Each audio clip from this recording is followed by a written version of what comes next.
As tensions with Britain boiled over, New York turned into a revolutionary crucible. In 1776, General George Washington suffered a massive defeat at the Battle of Long Island. He had to pull off this desperate evacuation under the cover of fog just to save his army. What followed was a brutal 7-year British military occupation. But New York survived, and in 1785 it emerges the very first capital of the young United States. But how on earth did the city manage the explosive population growth that followed the war? Well, enter the 1811 grid plan. This was a brutally pragmatic, totally efficient rectangular design. The planners basically just ignored the natural hills, leveled the terrain, and buried the ancient streams to pave the way for endless real estate development. Coupled with the opening of the Erie Canal in 1825, which connected the Atlantic to the American Midwest, New York's commerce went through the roof. The physical future of the city was, quite literally, set in stone. Great immigrant gateway. The world comes to New York. Now, the Erie Canal made New York rich, but immigration made it legendary. In the 19th century, massive waves of Irish escaping famine and Germans seeking freedom just flooded in, and they were quickly followed by Italians, Greeks, and Eastern European Jews. 12 million. 12 million people passed through the Immigration Processing Center at Ellis Island between 1892 and 1954, all searching for a new life. Just to put that into perspective for you, roughly 40% of all Americans alive today can trace at least one ancestor back to Ellis Island. It's incredible. The city rapidly transformed into an astonishing 18-language melting pot.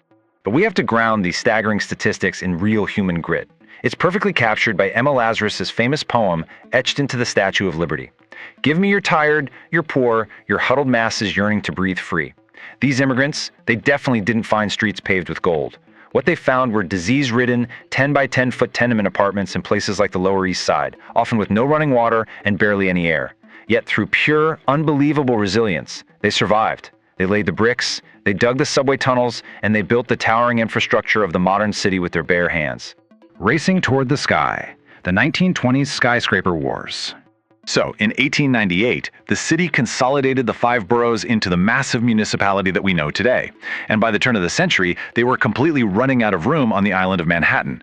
So, New York stopped growing out and started growing up. Aided by newly invented steel frame construction and safe passenger elevators, the 1920s brought this fierce skyscraper fever. It was basically a massive battle of architectural egos. The architects of 40 Wall Street actually thought they'd won the title of the world's tallest building in 1930. But the architect of the Chrysler Building had secretly constructed a 185-foot spire inside the building's crown. Once 40 Wall Street was finished, the Chrysler Building hoisted its spire into place, totally blindsiding its competitors and stealing the crown. It's just a fantastic micro-narrative of classic New York ambition.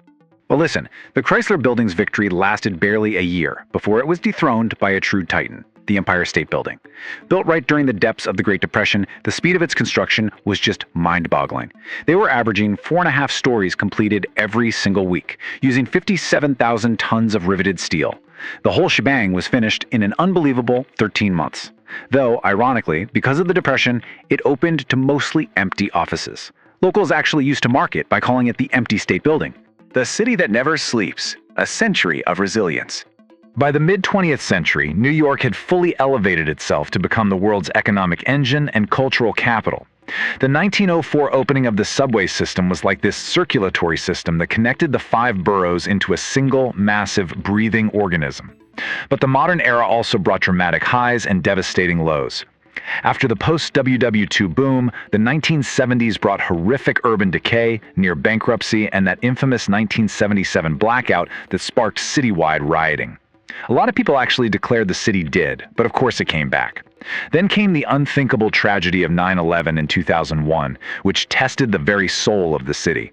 Yet again, New York rebuilt, proudly raising One World Trade Center into the sky. And later, in 2012, Hurricane Sandy brought billions in damage, forcing the city to adapt all over again to a changing climate. The unyielding resilience of this metropolis is the only constant. It gets knocked down, and it just constantly reinvents itself. Which leaves us with this final, really provocative thought.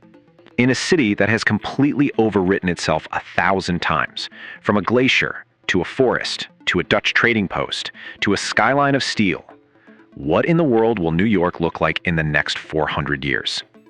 The only guarantee is that it will change, and it will endure. Thanks for joining me on this explainer, and remember to keep questioning the history beneath your feet.